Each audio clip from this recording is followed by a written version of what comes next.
Today, I'm going to be sewing this coat that I designed for my portfolio project.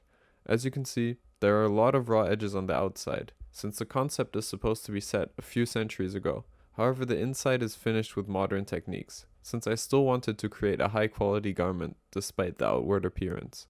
This was the primary thing I had in mind when planning the construction during patterning.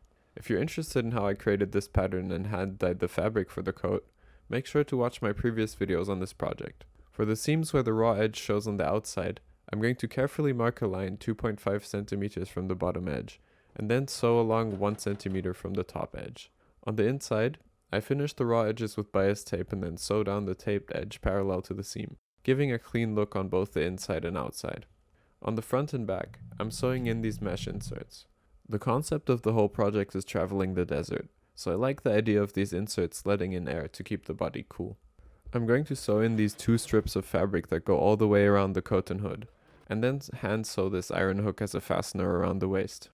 This knot I used for the loop on the other side is known as a hangman's knot, and when I looked up how to do it on YouTube, they assumed I was about to tie a noose and suggested a self-harm prevention hotline, which I don't need. I'm fine. Don't worry, YouTube.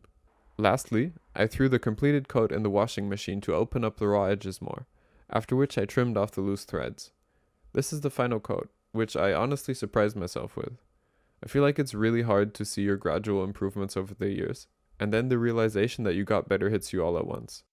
It's such a great feeling for me to see this level of quality in a piece of clothing that I created.